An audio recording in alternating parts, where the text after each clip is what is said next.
जय सिया राम, राधे राधे। कैसे हो आप सब? आई होप आप सब अच्छे होंगे। भगवान श्री कृष्ण ने अर्जुन को बताया था ज्ञान योग और कर्म योग में से क्या सर्वश्रेष्ठ है।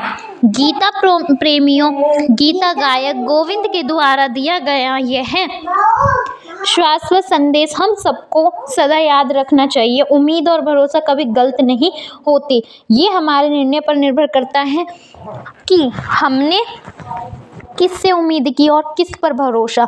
आइए गीता प्रसंग में चलते हैं। पिछले अंक में भगवान ने अर्जुन को समझाया, हे भारतवंशी अर्जुन, तुम अपने हृदय में स्थित अज्ञान और संशय को ज्ञान रूपी तलवार से फोटो कर्म योग में स्थित हो और मुझ पर उम्मीद तथा भरोसा करके युद्ध के लिए खड़ा हो जाओ। अब भगवान के मुख से ज्ञान योग और कर्म योग, इन दोनों की प्रशंसा सुनकर अर्जुन यह नहीं समझ सके कि इन दोनों में कौन सा साधन मेरे लिए श्रेष्ठ है।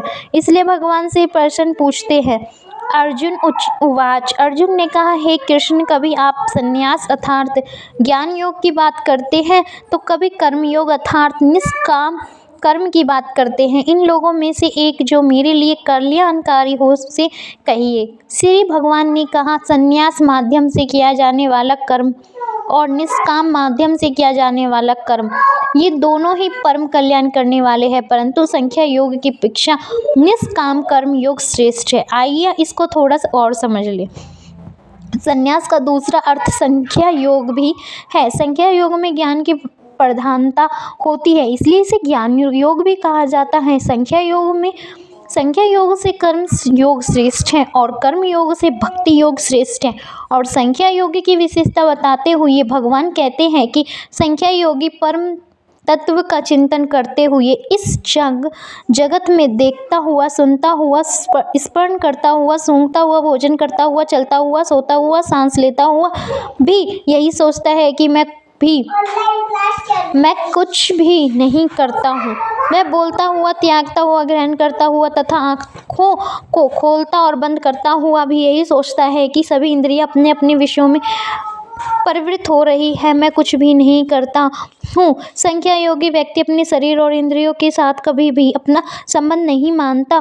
जैसे शरीर बालक से वृद्ध हो जाता है, बाल काले से सफ़ेद हो जाते हैं और खाया हुआ अनाज पच जाता है, शरीर का सबल अथवा निर्बल होना आदि क्रियाएं अपने आप होती है, वैसे ही दूसरी क्रियाओं को भी संख्या योगी अपने आप होने वाली क्रियाएं ही मानता है। वह स्वयं को कर्ता कभी नहीं मानता। गीता में स्वयं को कर्ता मानने वाले की निंदा की गई है। भगवान कहते हैं कि हे अर्जुन, सिद्ध महापुरुष वह है जो विद्या और विनम्रता से संपन्न ब्राह्मण, गाय, हाथी, कुत्ता और चंडाल को भी एक समान दृष्टि से देखता है। ब्राह्मण और चंडाल तथा गाय, हाथी और कुत्ते में व्यवहारिक भेद हो सकता है और होना भी चाहिए, जैसे कि मान सम्मान और पूजा विद्या और विनम्रता से युक्त ब्राह्मण का ही हो सकता है, ना कि चंडाल का, और दूध का गाय ही पिया जाता है, ना कि कुतिया का सवारी हाथी की ही हो सकती है, ना कि कुत्ते की।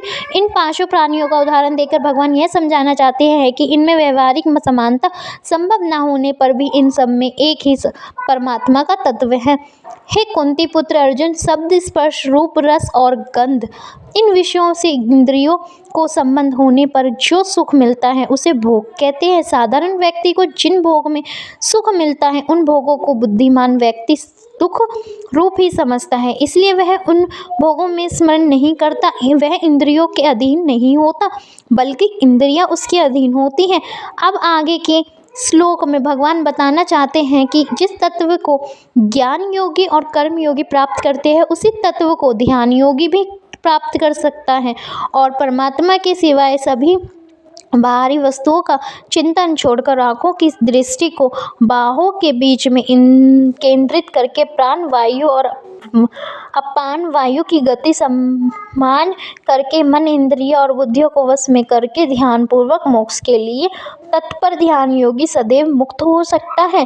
कर्मयोग, संख्या योग, ध्यान योग और भक्ति योग में साधक को दृढ़ निश्चय होना अति आवश्यक है। भगवान सभी यज्ञों और तपस्याओं को भोगने वाले हैं, संपूर्ण लोकों के परमेश्वर है तथा हमारे परम हितैषी और सखा हैं। इन तीनों बातों में से अगर आप एक भी बात को दृढ़पूर्वक मान ले तो भगवान प्राप्ति निश्चित है। फिर भी ये तीनों ही बातें मान ले तो क्या कहना है। हमें सदा याद रखना है कि हमारी आध्यात्मिक जीवन में भगवान श्री कृष्ण से बढ़कर कोई हितैषी नहीं, हरे कृष्ण से बड़ा कोई मंत्र नहीं और एकादशी व्रत से श्रेष्ठ कोई दूसरा व्रत नहीं, किंतु ये सब केवल भगवान के प्रति के लिए ही करना चाहिए। वीडियो अच्छी लगी हो तो प्लीज़ चैनल को लाइक एंड सब्सक्राइब करना ना भूलें। Thank you for watching this video.